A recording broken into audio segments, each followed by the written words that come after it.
So Miller and Joe, I've gotten a couple of emails lately, ever since I reviewed Mass Effect 3, about the ending of it. It turns out some people are talking about it on the internet. Oh, there's a couple people. So let's dive into the ending. Let's kind of kick it off from what path did you guys end up taking when you went through it?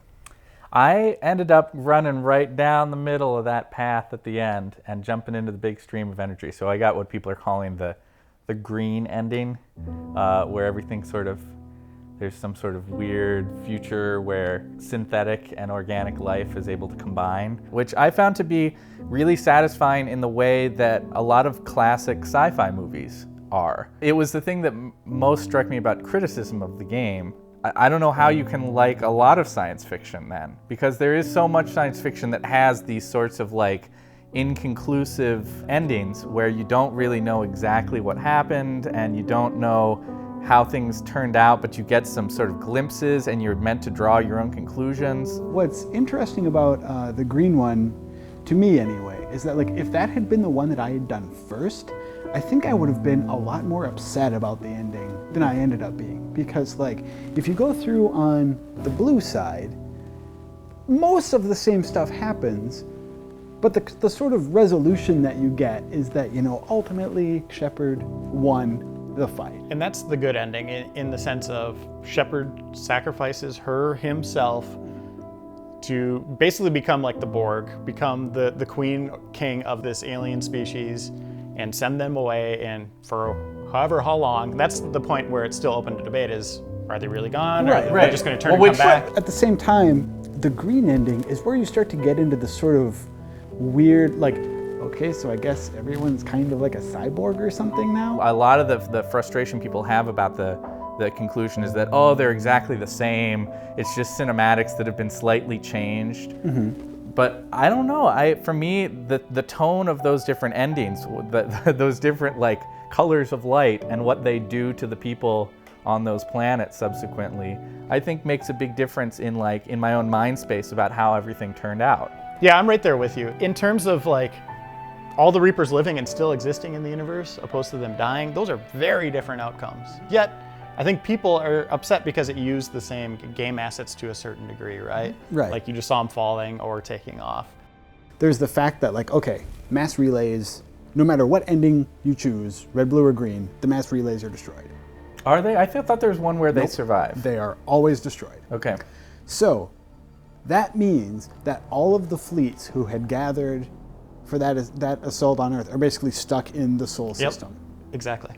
So there are some people pointing this out as a plot hole. Like, BioWare, you didn't think this through. Like, the Turians and the Quarians are going to die because they can't eat normal food, and Earth is crowded, and all that kind of stuff. Like, what do you guys think? Is that a plot hole or what? Well, again, that's not the right term, is plot hole. I mean, it is a plot piece, right? Mm-hmm. Like, that they are stranded there, yes. The mass relays are gone. They have to figure out a way to survive. Yeah. That really sets the stage for something really cool for BioWare to do next, if they want to do that next, unless they go back in time, which a lot of people think they're going to do with the prequels. What I think, and I could be wrong on this, but BioWare has come out and said that like Mass Effect, like they've invested all this time in this universe, that's not done. They've talked about the idea of like an MMO or something possibly. To me, that seems like pretty much the right setup for this, right? Is that you have all of the races in one sort of centralized place.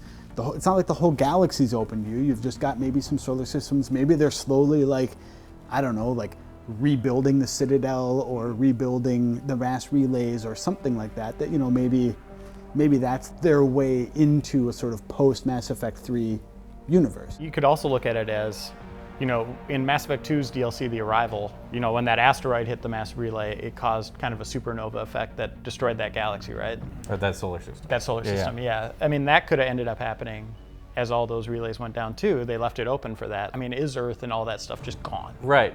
Yeah, they totally, I mean, one significant thing about that ending that I don't hear as many people talking about is the fact that it's possible that the only people who are left are the people who get off that ship at the end.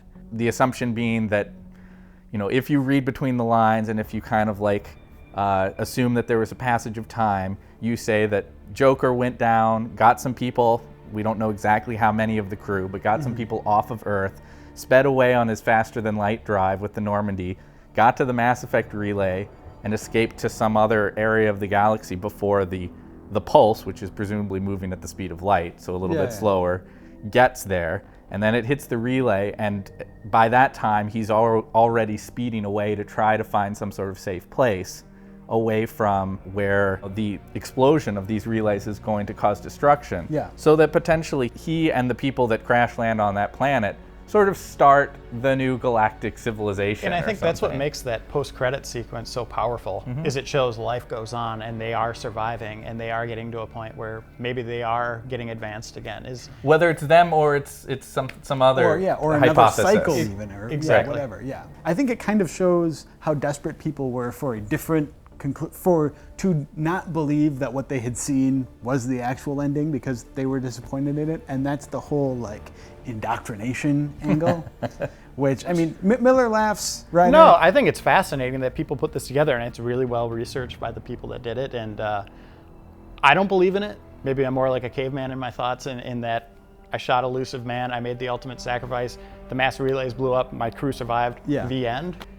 You know, it is to a degree a supported ending in their eyes, and I think that's cool. I think that says something about how upset some people got about the ending when it's like, that's the solution that they're looking for. It's like, please don't let this be real or something.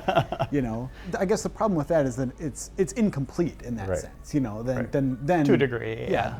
Like, I guess I agree with Reiner that like I think it's interesting, all the research that's gone into it, but ultimately like that theory to me does not feel like something that arose from evidence. It doesn't feel like people were like, oh, but that piece and that piece and that piece, and it doesn't feel like they followed like a breadcrumb trail to indoctrination. It feels like, okay, let this not be real. How could this not be real?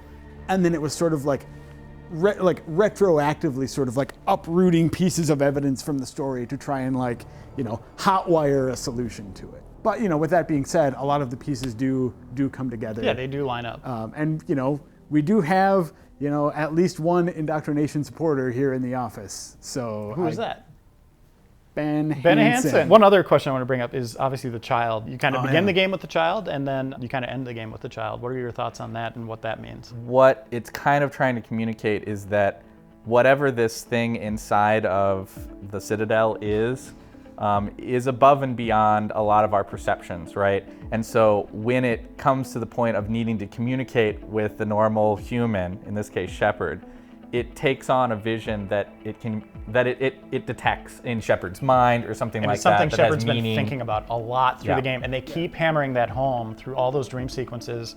There is an element of that, though. That, I mean, again, this is, I think, part of what ties into like me being satisfied with the ending and thinking it was good, but not thinking it was great. There's just some potential in some areas that I felt like weren't fully utilized, like the child. Because like, if it really wants to like connect with an emotional chord in Shepard, why not Caden or Ashley, who died in Mass Effect 1?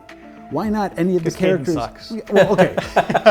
There's an easy answer. Yeah, actually, there was a point in Mass Effect 3 where there's like someone comes up to your cabin and you're like, oh, you're having a hard time with the people you've lost, and it gives you an option to be like, oh yeah, I miss Caden, and like, I don't want to talk about it. I'm like, I don't miss Caden. I don't want to talk about it. No, but I mean, apart from that, why wouldn't it take that squad member? Why wouldn't it take someone who died in the suicide mission? Why wouldn't it take like Morden? Like any of the sort of other Kelly Chambers. Kelly Chambers. Like That's what I'm saying. I mean, any of the more major sacrifices. They really kind of you know? made. That was the point where Shepard started to crack, I think.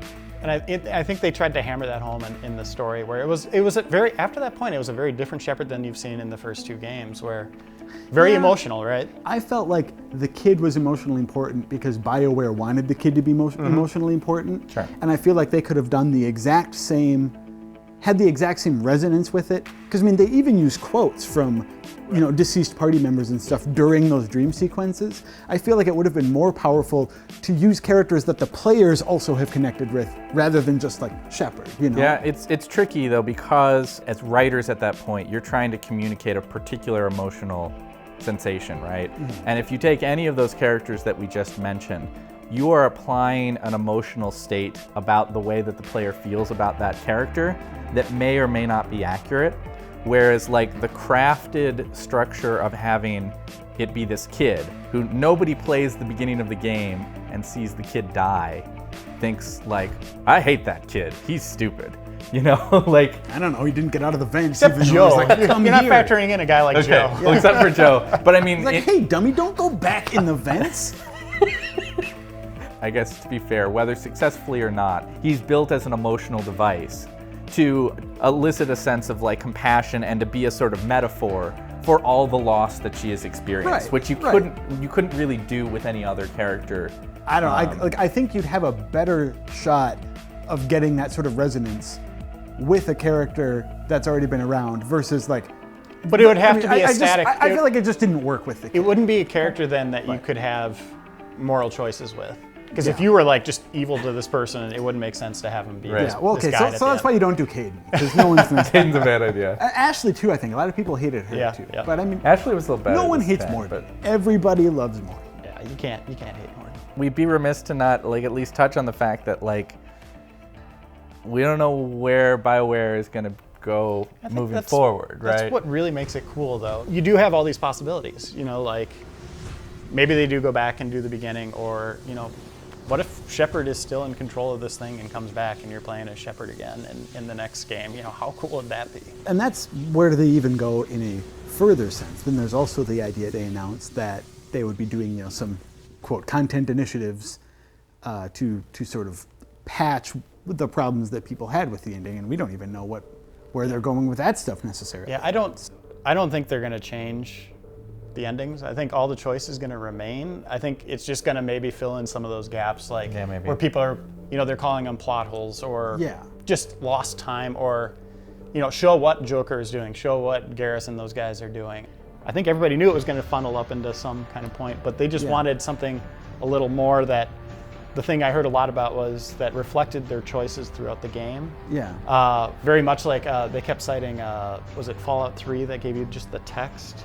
Well, there's that. I think more specifically than Fallout 3, what people I think wanted was, I mean, like, remember the flowchart we did for like the suicide mission Right. in Mass Effect 2? I think that's a lot more of what people wanted. A lot more like, if this condition is met, then this happens. If this condition is met, then this different thing happens. Right. And that sort of like, you know, snowballing through the ending sequence. And we've talked about before the idea that like I think that's what Mass Effect 3 is. The entirety of Mass Effect 3 is built around like this sort of meta structure of the entire trilogy and the choices that you've made up to that point, and you getting like the payoff for that. I understand conceptually that's correct, but you can't tell me that there isn't an opportunity to, you know, if this thing happened with the Rachni Queen, then this different thing happens. If this thing happens with the Krogans or the Quarians, then, I mean, like, there is opportunity to do that that was not Right. capitalized on. But at True the same enough. time, we're passengers on this story that BioWare is taking us on, and you know, I loved it. I liked the way it ended up. I think they told an amazing story all the way from 1 to 3. One of my favorite gaming experiences ever.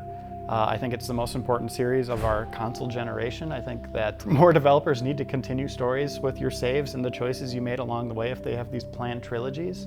To a degree, I think people are really dissecting this story more than I've ever seen, more than Battlestar Galactica, more than Lost in certain instances, where I think it was Gabe from Penny Arcade had the great line where he's like, yeah, Luke Skywalker blew up the Death Star, but nobody's talking about the millions of people he just killed and the families he just, you know, it's like, that's true, you know, you're just in the moment and you're just living it, and that's really what it was for me. Is it was in the moment. I had shivers and my hair was on end when the Normandy was racing away from that, and the music perfectly crescendoed. I just thought it was genius, and then the credits rolled and I was like, wow.